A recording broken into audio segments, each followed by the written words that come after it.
So how did you all feel about your memoirs? What did you think about your first draft? I thought that it was really, really terrible because it didn't have enough detail, enough information about the real subject. Okay.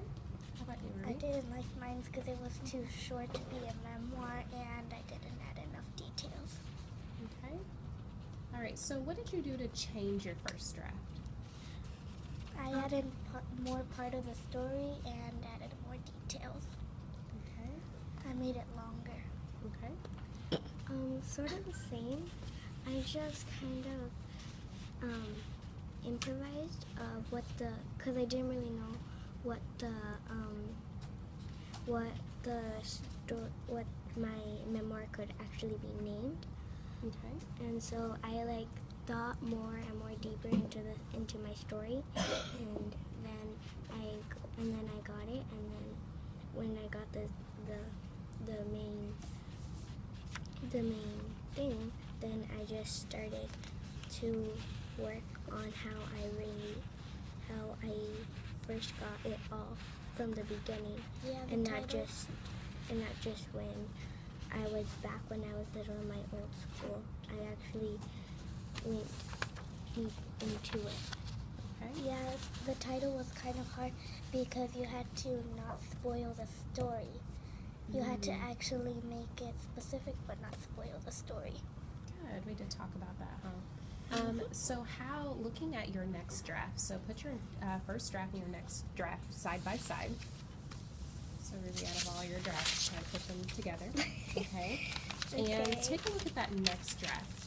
What is different on that next draft? Can you compare the two? Think about it for a second, and then I will ask you. So take a look at it, read them, look at it, and you're going to tell me one difference between the first draft and the next draft. And you're going to be really specific about it. Well, What are you noticing? my Go ahead. first one is super short and it doesn't have enough details. What kinds of details? Can you be really specific about a piece that you might have modified or changed? Like on here, on my first draft, I wrote it was a cold winter day and my dad was at work. I was at home in my bedroom getting ready for school. And then on my last draft, I wrote it was a cold winter day and my dad was at work. I was at home in my room getting ready for school. After I was ready, I went to the restroom to brush my teeth. Okay. So what was the difference between those? On my last draft, I put more details, and on my first one, I just added where I was and what was happening. Okay.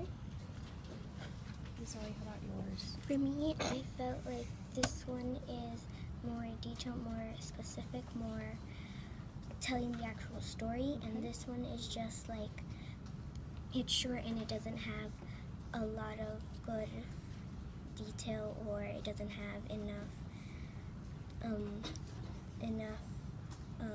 details to persuade you into reading it, or just Okay. to get you into the story. Okay, do you want to read that first part for us that shows us where it might be different from the first draft? So is this your first draft? Mm-hmm. Okay. When I swung my hands back in the dusty air, I jumped up. I grabbed the bar. Oh wait, I almost forgot. Let me take you back to when it all started. Pause. Okay, let's see it on your next draft. I looked out to the crowd in my gymnastics center. Louder. I looked out to the crowd in my gymnastics center. My eyes shine like stars. I swung my hands back in the dusty air. Swoosh! I latched my hands onto the bar. I pushed my body up like I was doing a push-up. Oh wait, I almost forgot. Let me take you back to when it all started.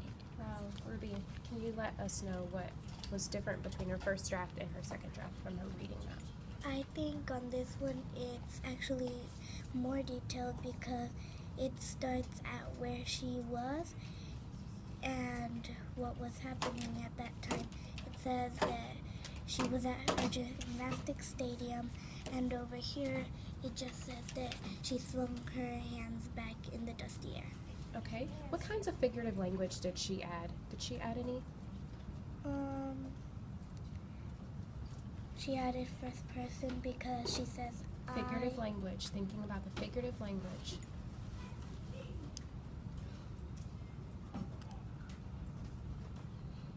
Did she make any comparisons? Did she have any onomatopoeias? Did she have any of that in there? Okay, can you take a look and read it for me?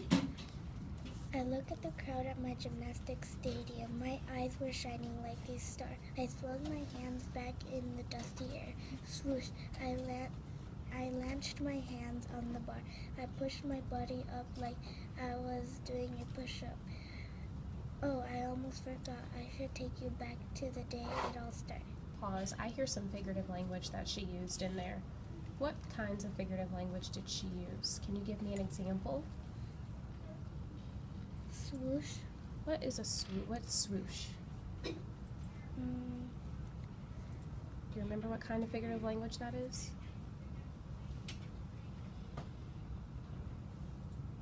It's a long word. Onomatopoeia. Bingo. Okay, she used an onomatopoeia. Use Ellie, what other figurative language did you use in there? I think I used onomatopoeias and lots of details because if I didn't give you, like this one, I didn't give you enough details to where I was or anywhere. I could have just told you swoosh. I could have just told you I swung my hands back in the dusty air. I jumped up, I grabbed the bar. Oh wait, let me take you back to when it all started. I could have been at the park, I could have been anywhere. Okay. One thing I'm noticing, when you said you were shining, okay? One thing I'm noticing is that you were making a comparison. Do we know what kind of figurative language that is when we make a comparison between two objects? Simile? A simile. Where did you look to find that out? I barely even looked out. On the anchor chart, good. So she's using some similes, and we know that that is a piece of figurative language that creates lots of good detail, right? Similes Good. and metaphors. Similes and metaphors. So she's using that, isn't she? For the rest of my story, it's going to be way longer than this. She just was like, This is just the beginning. This is just the beginning. And Ruby, would you read her story based on her introduction? yeah, based on her. For this one, I wouldn't want to read it because it doesn't say where she was. But on this one, I would like to read it, but she should add, like, if some of her family were there, if her friends were there, if she was the only one on stage. Okay, so you want to know more of that information. That's some good feedback for you, right? You, Sally, when we looked at Ruby's story, The Scariest Day of Her Life, and we looked at that first piece, what is one thing that you can compliment her on and that you think that she's doing really well on so far? I think that she's doing really well on improvising of her words.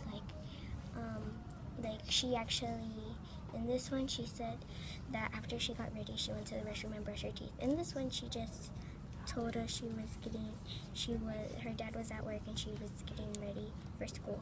So she's using good, what we call word choice, right? She's using some good words, good, excellent. So in both of your work, I'm actually seeing lots of strong words, okay? They're not just plain old boring, I was sad, or anything like that, or just a boring word. You guys are using some great strong words, excellent. So last question. Do you feel like you are finished with your work right now? When you look at your last draft you have finished? No. Why? You call that a story?